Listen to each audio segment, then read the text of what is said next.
Hello dear family ना widgets. इस video में हम देखेंगे relative सेट से पार्ट 1 होगा ये इस वीडियो का। एग्जाम्पल जैसे कि आपको नजर आ रही है, das ist die Frau die neben mir wohnt।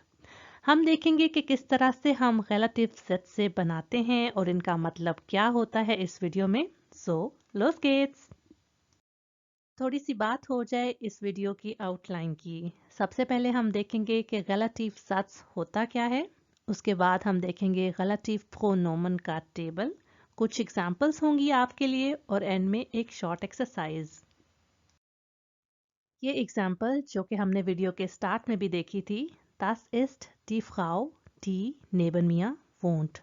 इसकी बात की जाए तो इंग्लिश में ट्रांसलेशन बनेगी that is the woman who lives next to me। अगर इंग्लिश में हम देखें तो who और which के साथ relative सेट से बनाए जाते हैं, लेकिन जर्मन में इसका केस ज़रा डिफरेंट है और हमें कुछ रूल्स का ध्यान रखना होता है। थोड़ी सी बात कर लेते हैं relative सेट्स की खूबियों की। तो ये खुद से स्टैंड नहीं कर सकता, इसको एक मेन जुमला चाहिए होता है अपना मतलब कंप्लीट देने के लिए। अब अगर हम सिंपल बोलें डी नेबन मिया वोंट तो इसका कोई मतलब नहीं बनता। इसके लिए हमें ज़रूरत होगी das ist die Frau की, ताकि ये अपना मतलब कंप्लीट कन्वे करे। और सेकंड ये बात है कि relative सच हमें इंफॉर्मेशन देता है किसी एक इंसान की या किसी चीज़ की। तो आपको इस औरत के बारे में थोड़ी सी और मालूमात मिल गई कि वो कहाँ रहती है। relative सच एक नेबनजात्स होता है। अब ये नेबनजात्स क्या है, इसके लिए 2-3 चीज़ों का आपने ध्यान रखना है। नेबनजात्स जर्मन ग्रामर में उस जुमले के हिस्से को कहते हैं जो कि खुद से स्टैंड नहीं कर सकता, और उसकी दूसरी निशानी ये होती है कि वर्ब उसका एंड पर चला जाता है। जैसे कि यहाँ पर भी हमने नोट किया कि relative सच का वर्ब एंड पर चला गया था, क्योंकि ये पार्ट जो है वो relative सच था। और सेकंड ये है कि relative सच जब हम स्टार्ट करते हैं लिखना तो उससे पहले एक कॉमा आता है, जैसे कि हमने यहाँ पर इस्तेमाल किया है। अगर ये relative सच सिंपल एक सेंटेंस होता तो कुछ इस तरह से होता, Die Frau wohnt neben mir। लेकिन चूंकि ये एक एक्स्ट्रा हमने इंफॉर्मेशन दी है औरत के बारे में, तो इसलिए हमने इसको relative सच में लिखा है। एक और चीज़ जो कि relative सच को पहचानने में हमारी मदद करेगी वो ये कि वो जॉइन किए जाते हैं relative प्रोनोमन से, और ये आम प्रोनाउन से मुख्तलिफ होते हैं।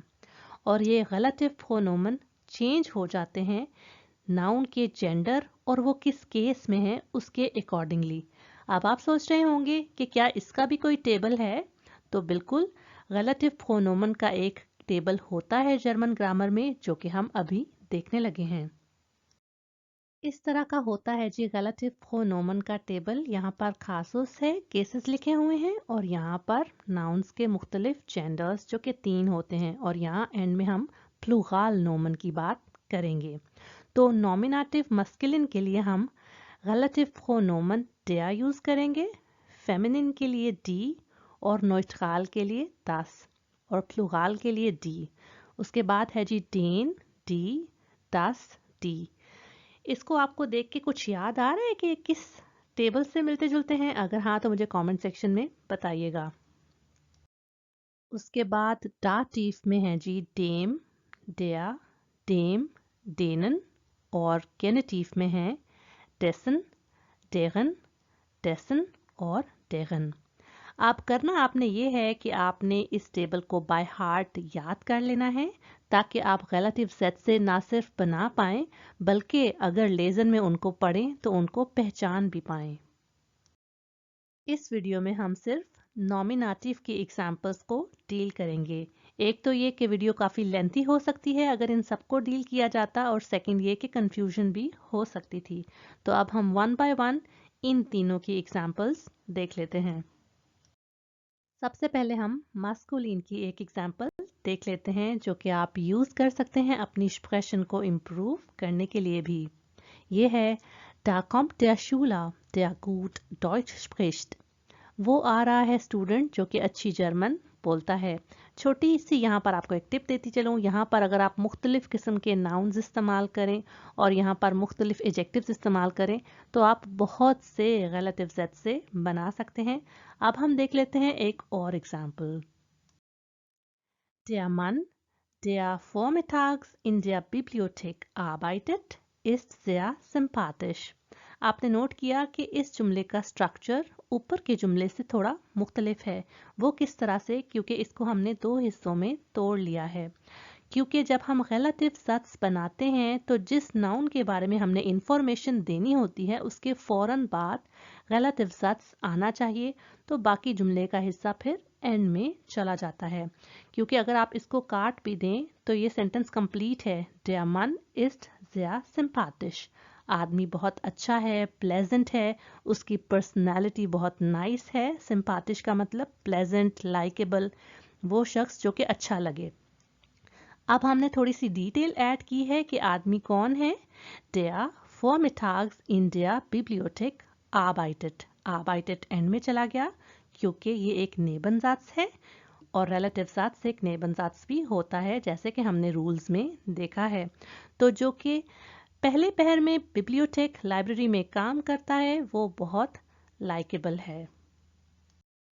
अब हम फेमिनीन की कुछ एग्जांपल्स देख लेते हैं।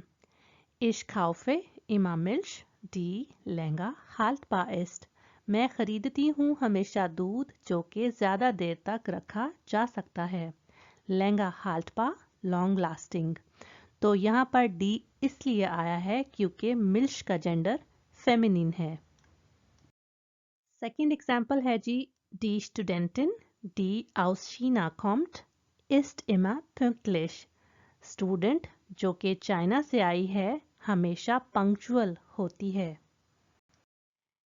जैसे कि मैंने आपको पहले बताया है कि अगर हम रिलेटिव सत्स को हटा भी दें तो भी सेंटेंस कंप्लीट होगा, जैसे कि die Studentin ist immer pünktlich। Neutral noun की पहली एग्जाम्पल है जी, am meistens koche ich Gemüse, das frisch ist। ज़्यादातर मैं पकाती हूँ सब्ज़ी जो कि ताज़ी होती है। यहाँ पर हमें पता चल गया कि das Gemüse है। das Gemüse और die Gemüse में डिफरेंस सिर्फ इतना है कि पहला सिंगुलर है और die Gemüse प्लुराल है, जो कि मुख्तलिफ किस्म की सब्जियों के लिए इस्तेमाल किया जा सकता है, लेकिन नाउन सेम ही रहता है, उसकी शक्ल चेंज नहीं होती सिंगुलर और प्लूरल के लिए। लास्ट एग्जाम्पल है, das Kleid, das mir gestern im Supermarkt gefallen hat, ist sehr teuer। अब इस रिलेटिव सत्स को देखकर आपको पता चल गया है कि इसको हम परफेक्ट में भी बना सकते हैं। तो जब हम किसी नेबनजात को परफेक्ट में बनाते हैं तो वर्ब की सीक्वेंस कुछ इस तरह की होती है। अच्छा, इस एग्जाम्पल का मतलब है जी, ड्रेस या गाउन जो कि मुझे कल मार्केट में पसंद आया था बहुत महंगा है। अब एंड में आपके लिए ये एक्सरसाइज है जो कि आप सॉल्व करके कमेंट सेक्शन में इसके आंसर्स बताएंगे, और मैं उम्मीद करती हूँ कि अगर ये पूरी वीडियो आपने गौर से देखी है तो इसको आप इजीली सॉल्व कर पाएंगे। और एक और बहुत इंपॉर्टेंट बात के एग्जांपल्स में हमने डिस्कस नहीं किया प्लूराल वाली एग्जांपल्स, तो इसमें एक आध कोई है जो कि उसको यूज़ करके भी बनाई गई है। तो ये टास्क मैं जस्ट आपके लिए पढ़ के बता देती हूँ। Nummer 1, ich trinke Tee aus Indien kommt। Nummer 2, hier sind die Studentinnen Spanisch lernen wollen। Nummer 3, das Kind neben mir wohnt, ist 4 Jahre alt। Nummer 4, Lisa eine Brille trägt, ist meine beste Freundin। Nummer 5, der Student die Prüfung bestanden hat, heißt Alex। Nummer 6, dort steht die neue Lehrerin Mathe unterrichtet। तो मैं wish करती हूँ आपको best of luck इस exercise के लिए, और जल्दी ही मैं इस वीडियो का पार्ट 2 लेकर आपके पास आऊँगी। ये वीडियो आपको कैसी लगी मुझे लाइक और कमेंट करके बताइए। उम्मीद करती हूँ कि इसने थोड़ी सी मदद की होगी आपकी ये समझने में कि गलत से होते क्या हैं, उनको किस तरह से बनाया जा सकता है। मेरा चैनल और वीडियोस अगर आपकी हेल्प कर रहे हैं तो अपने लैंग्वेज लर्निंग फ्रेंड्स के साथ इनको ज़रूर शेयर करें। अब तक नहीं किया तो प्लीज़ सब्सक्राइब कर दें, बेल आइकॉन भी प्रेस कर दें ताकि आपको नोटिफिकेशंस आती रहें। और मैं मिलती हूँ फिर आपको नेक्स्ट वीडियो में। चीज़।